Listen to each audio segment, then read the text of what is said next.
So LeBron's probably out of Cleveland. And over the next week or two, I'm going to be doing a bunch of videos on the potential teams that have been rumored for him to be interested in this offseason. And we're going to start with the Lakers because the Lakers get views, and also it's an interesting team. I want to start with Kyle Kuzma, who I think would be the best fit next to LeBron because he shot quite a few three-pointers last year and he shot around 37% from outside. He's really good at playing off of ball handlers, and he's never played with a ball handler as good as LeBron.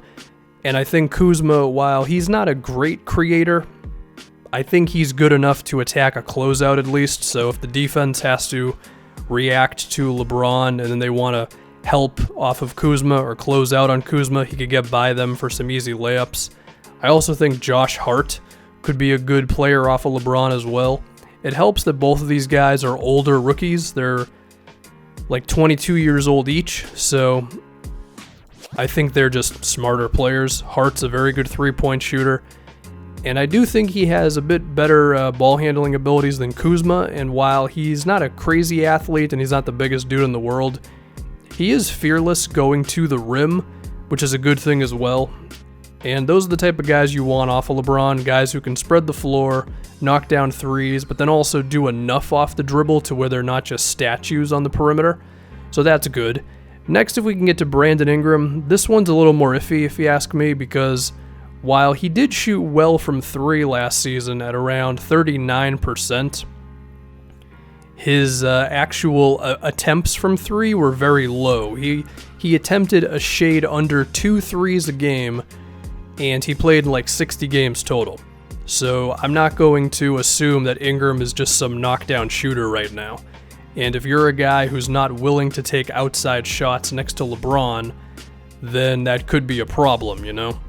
Because if you're a guy who's going to hesitate from out there and you want to attack inside, like, sure, it's good at times if you have the open lane, but if you're not going to be able to be like J.R. Smith or George Hill or Kyrie Irving, where teams just can't leave you open, then it could be kind of rough for Ingram.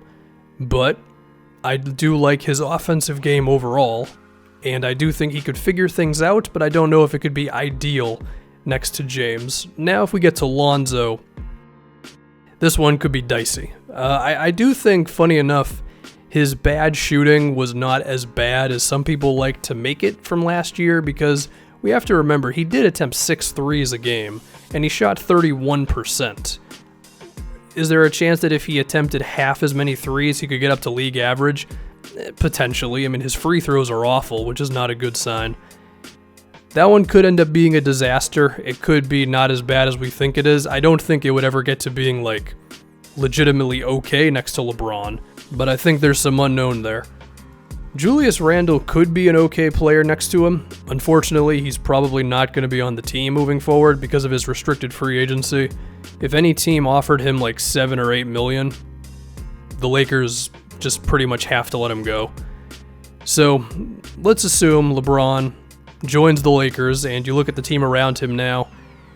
I mean, after everything I just said, I don't think it's the best supporting cast. I mean, I do like the Lakers' young players, but if you get LeBron, then the expectations immediately go to, we have to compete for a championship. Now, one thing that's interesting is LeBron has said he wants to play off the ball a bit more. Lonzo's a pretty decent playmaker. I don't think he's a good enough scorer to warrant not giving the ball to LeBron all the time. And I also don't think Lonzo commands enough attention from the defense to where LeBron can get himself a bunch of open jump shots. So the ball would still be in his hand a lot of the time, and I do think you could see some awkward situations where he gives it off to one of these Lakers who are open, specifically Lonzo and maybe Ingram, and they don't end up taking the shots, and LeBron basically has the same usage as he did with the Cavs. And I do want to dive into Lonzo a little bit more. It's a risk, man. I mean, he's not a natural shooter. He needs the ball in his hands, and like I just said, I don't think he's good enough to where LeBron can just play off ball all the time.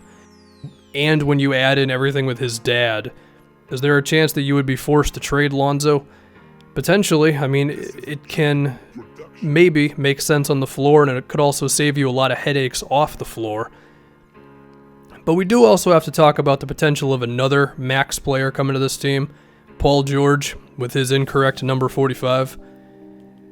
He would definitely help things out, and I do think he'd be a necessity because just with the top of the NBA right now, if you don't have that second big-time player, maybe even a third big-time player, your chances of knocking one of those two teams off is pretty low. So Paul George would have to join LeBron, and if you think LeBron is not planning things behind the scenes with a guy like Paul George, then I think you're mistaken. But even if Paul George does join LeBron, I still don't know if it'd be perfect.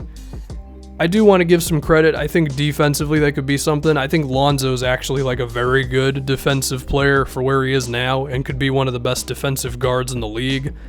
LeBron, when he feels like it, is a very good defender. I wouldn't expect him to do that as much in the regular season, but if they really need it, then I guess he could. Of course, Paul George is one of the better defensive wings in the league. I do think his defense kind of fell off once Robertson got injured, but he should still be good. But again, we just saw the Warriors sweep Cleveland. They got through the Rockets in 7 games. Chris Paul injury being a topic of conversation, of course, but you got to have a loaded roster to go at these two teams, and this would put LeBron in the Western Conference, of course, which means there's a chance he doesn't even make the NBA Finals. We got to talk about the San Antonio Spurs as well and what happens with Kawhi. So the degree of difficulty may just be too damn high for a team that could be very good but not totally there. And I think if he went to the Lakers, they might have to make some acquisitions like Timofey Mozgov or Kyle Korver, where the Cavs just had to surrender a lot of first-round picks in order to get the team that LeBron needed at that moment. I think the Lakers would be forced to do the same thing. It might not even be for guys of this level. It might be to, get a third-star player, right? So I do think there's reason for LeBron to go to the Lakers. I think some of their young guys fit in well with him, but I also think some of their young guys are not a perfect fit. The fact that the Lakers can afford another max player is huge, but you have to remember that you're going to the Western Conference, and the Western Conference is really difficult. So if you're going to make that choice, then you better be damn sure that the team around you is ready to deal with those Warriors and Rockets, and I'm not totally sure.